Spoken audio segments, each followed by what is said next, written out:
안녕하십니까. 해성한의원 원장 김종인입니다. 오늘 이 시간에는 턱관절 장애에 대해서 말씀드리겠습니다. 턱관절은 귀 앞에 위치하고 있습니다.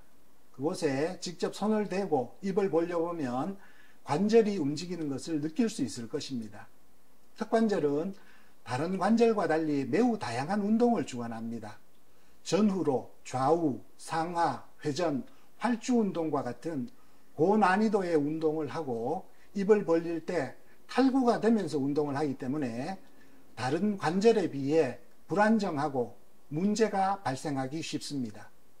턱관절 장애는 턱을 둘러싼 근육의 배열이 틀어지거나 턱관절의 연골이나 디스크 등의 손상으로 입을 벌릴 때 턱관절에서 딱딱 소리가 나거나 아예 입이 벌어지지 않거나 통증을 유발함으로써 증상이 나타나고 있습니다.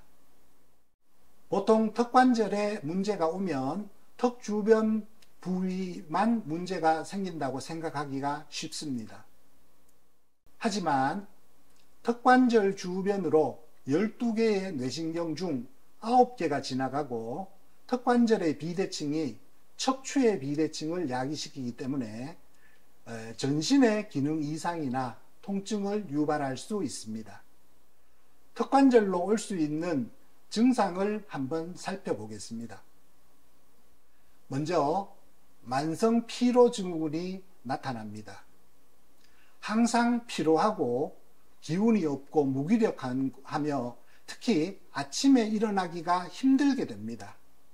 둘째, 순환기 및 뇌혈관 질환이 나타나며 안면마비, 중풍 등의 증상이 올 수 있고 혈액순환이 잘 안 되어 손발이 차고 저릴 수가 있습니다.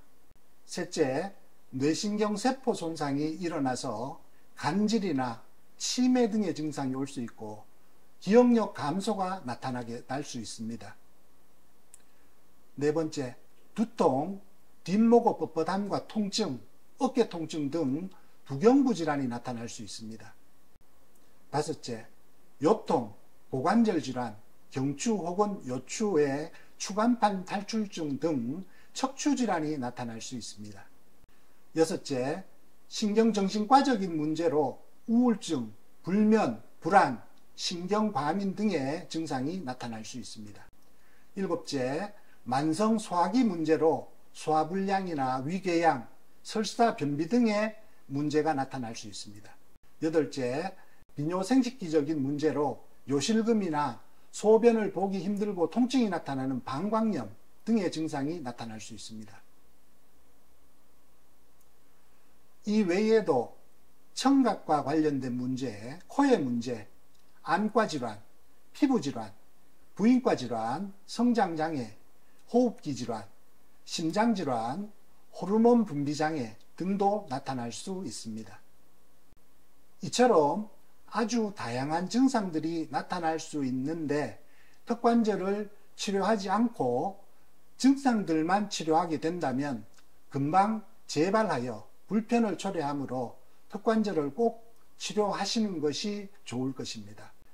한방에서 턱관절 장애는 침과 한약, TBA, YBA라고 하는 턱관절 교정장치, 추나를 통한 척추의 교정 등을 이용해 치료하는 추나요법 등으로 치료하고 있습니다.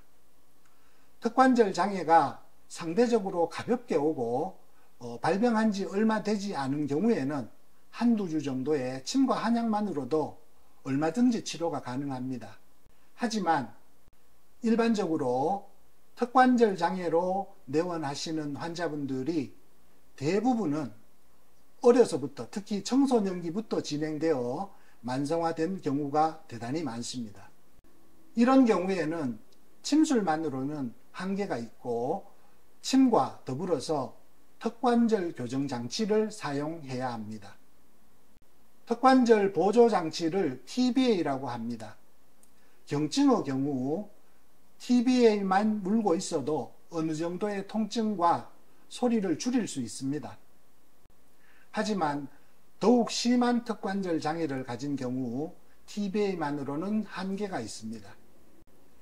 이런 경우에 CRI 테스트, 측경부 테스트, 상지 근력 테스트 등을 시행하여 환자의 치아 구조와 턱관절에 맞춘 YBA라고 하는 장치를 주로 착용하고 보조적으로 TBA를 착용하여 치료하게 됩니다. 추가적으로 경추, 흉추, 요추의 틀어짐을 추나요법으로 올바르게 맞추는 교정 치료로 하여 효율적으로 치료하게 됩니다. 혜성한의원은 턱관절 전문 치료 한의원입니다. 턱관절로 고생하는 분이 계시다면 내원하셔서 상담과 치료를 받아보시기 바랍니다. 감사합니다.